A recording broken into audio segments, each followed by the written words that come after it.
Hi, this is a tutorial for Archimatix in Unity, and today I'm going to show you how to make a model that conforms to the terrain, and it's going to be an enormous model. Basically, let me show you what I've got here. I'm calling this, kind of a great wall, but this will translate to any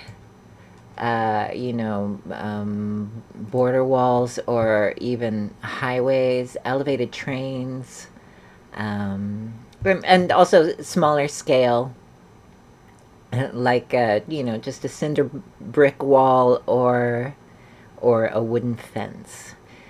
Let me shrink down so I'm out of the way.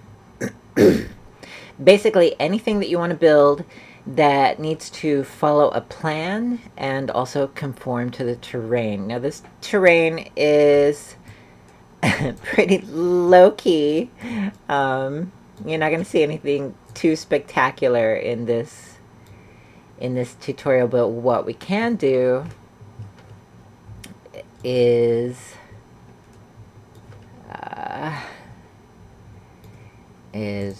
we can edit this path in our scene. I'm sorry, I'm fighting with my Unity interface here. Here we go. So this is still live within my scene, and I can move my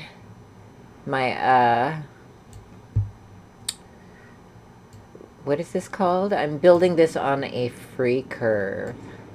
So we'll also do a little bit of free curve in this tutorial.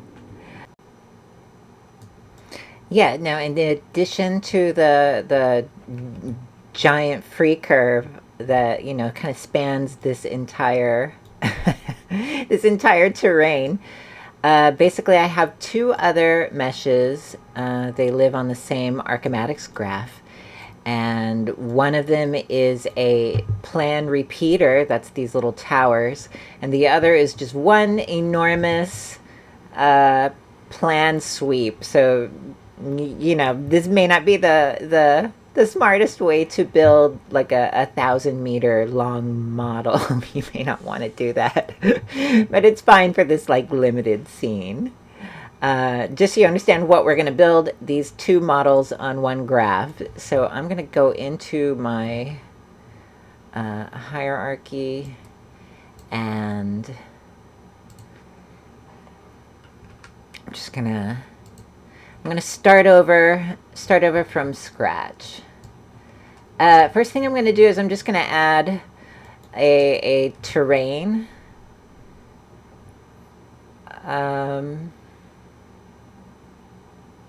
Where are you? And I'm not even gonna paint this terrain or do the height map just yet, because we're gonna go ahead and build our model first. And I'm gonna add a new Archimatix model. And what am I gonna start with? Let me drag you open a little bit wider. I'm just going to use some of the stock shapes that come with Archimatix. So I will start with, one of these fortress walls is fine. We're going to build the wall first. This is just like a 1/2 of the wall shape, so I'm just going to turn on symmetry. And it's not lining up correctly just yet, so I'm going to adjust on the x-axis until we get something that looks reasonably like a wall. Now this is just a quick tip. You see this little white plus that is on your shape node is telling you where the ground is and where 0 is. So this is basically 0y and 0x. So by hitting symmetry, we're creating our own It's not a closed shape, but it is both halves of the wall. And I see some overlap here, so I'm just going to play very quickly with some of these settings. You can see this is a little bit cryptic, so a lot of this is just sort of a guess how this is going to work. Give me a few seconds.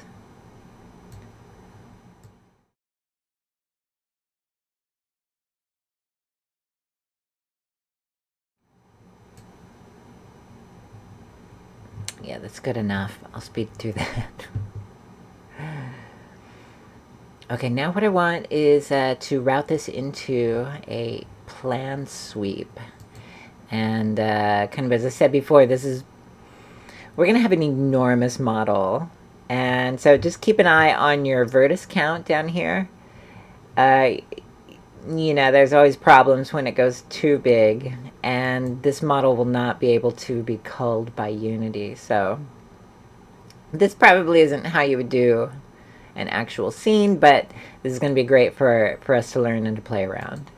So I'm just connecting my wall cross section into the section on a plan sweep. And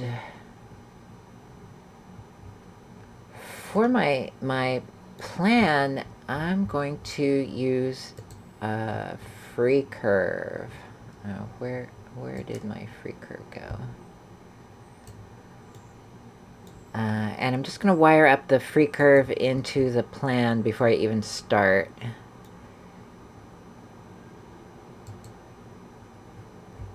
Now, I don't really have any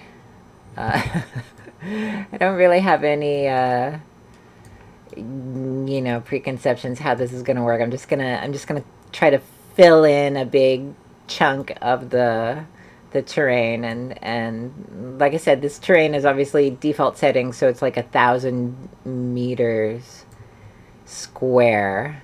But all I have to do for the free curve is here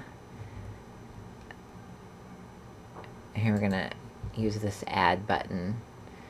And yeah, I don't really know.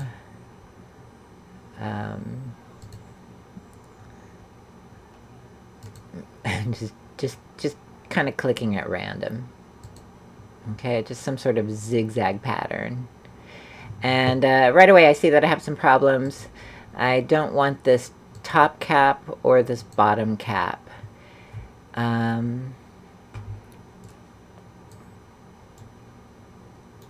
And I want to replace these control points with Bezier. So I'm just gonna select the point and then hit this Bezier tool.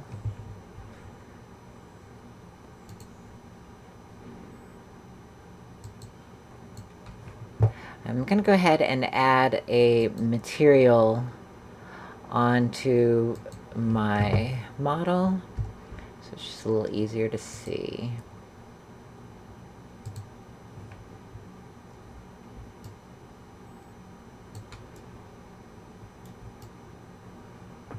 All right, now I'm going to build the towers, and I'm going to use another one of these stock shapes, and I'm going to use another plan sweep.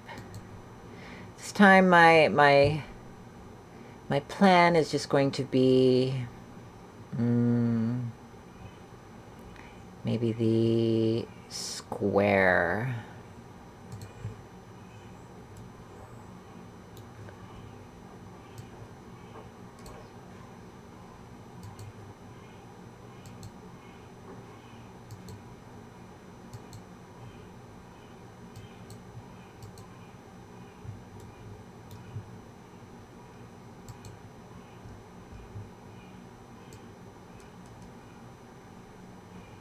Now, where's the model? I don't know. It's somewhere down here, tiny, in the corner of my 1,000 meter, my 1,000 meters of terrain.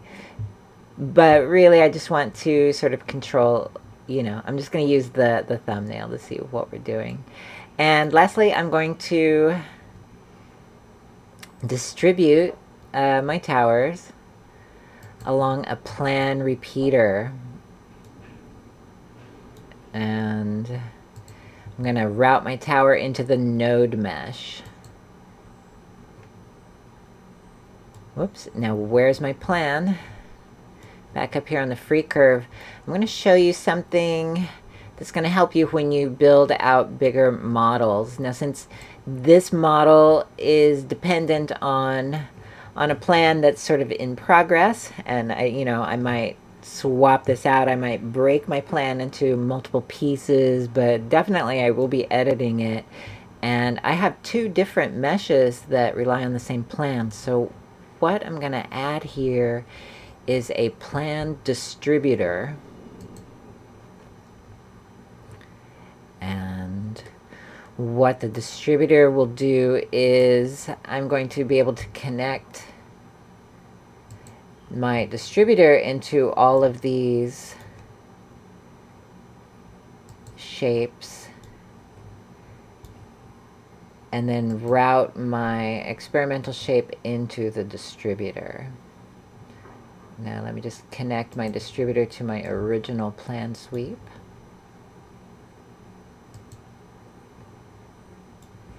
And as you can see, somewhere along the way, my plan decided to close. So I'm just going to click to make sure that it is open on my models. That's fine. Now when I edit this free curve, I can even delete this free curve, and it's not going to break the rest of my model's connections. Okay, so use the shape distributor all the time. All the time, but especially when you have, like, you're building everything on a root of one big plan. That'll save you a lot of time and headache. So where are we? So I have a bajillion towers here. That's not not what I'm looking to do. So let's jump into the plan repeater, and I'm just going to hit this bay width. I'm going to put in some kind of big number, 50. Now that's still too many of these towers because this is on a really huge scale. Let's try 250. Now something happened. It only stayed at 100. What's up?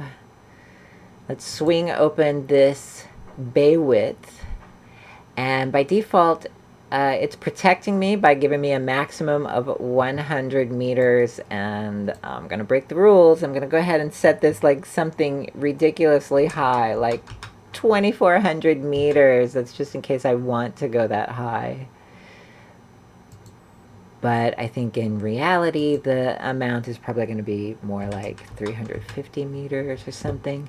Now, there's something else wrong in that you can see that my distribution is kind of not very good. And you could like lose an entire weekend fussing with these controls and trying to get them all to make sense. But basically, since this is just parametrics and it's never quite clear what's going on under the hood, basically what you need to do is just play around with these things. And also remember that this is like really dependent on the shape of your plan. So I'm going to mess around with really bowing out the smoothness on this curve.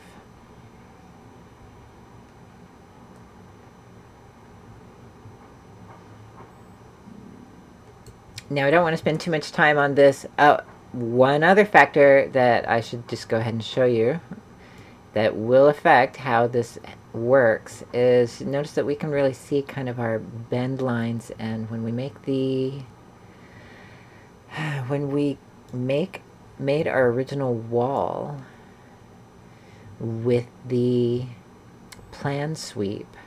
It's getting its vertices from this curve, from the free curve, and my free curve is using just a few control points, but it does have a lot of curve points in this Bezier, and I'm going to drive that up even higher.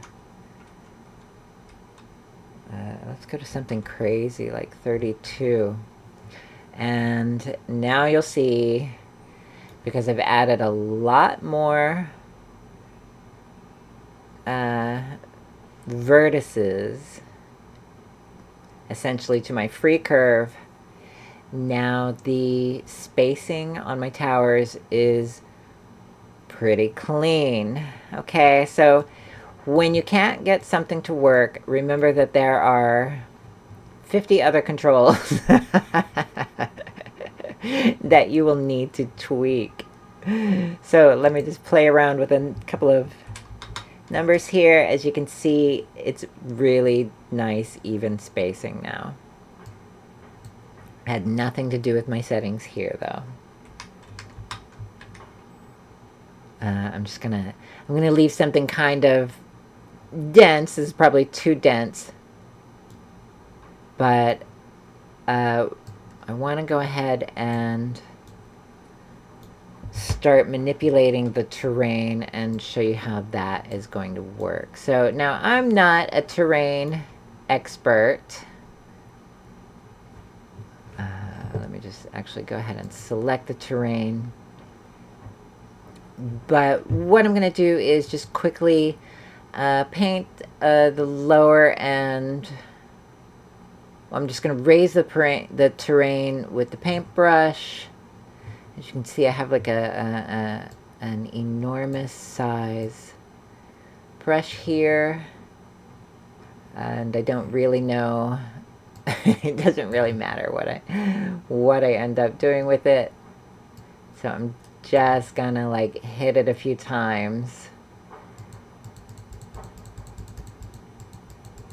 and create a few, mountains.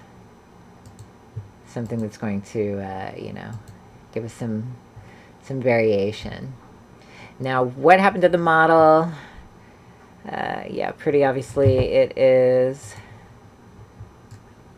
whoops.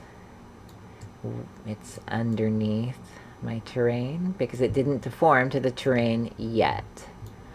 So how do we get it to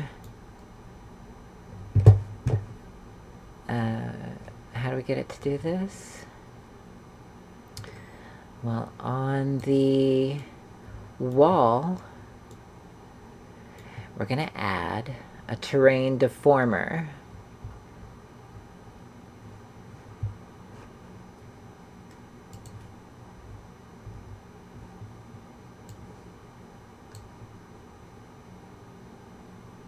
So routing my wall into the terrain deformer.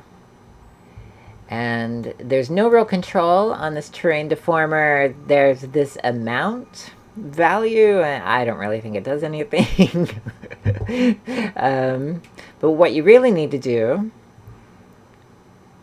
I am going to zoom out of the way. What you really need to do is just take your terrain and drag it into this terrain slot. Now there's a problem. This terrain slot is not parameterized. So we can't set this with script, but you see right away my model rebuilt, and now my wall is wobbling all over the terrain. What didn't happen yet is the towers. And we don't have to do anything special because plan repeaters, in fact all the repeaters, have the same terrain slot. So all I have to do is grab my terrain, drag it into the repeater, and again, it's not parameterized. So just a quick word about that. If you are using maybe like a procedural terrain builder, if you're using terrain tiles, something like Map Magic is another asset for Unity that builds procedural terrains. Yeah, not sure how you're going to handle, multiple terrains. What I suggest is we have one enormous terrain and one enormous model that is distributing itself all over this terrain. But if you need to instantiate a model on your procedural terrain and you can't access this terrain parameter, which is not accessible by script,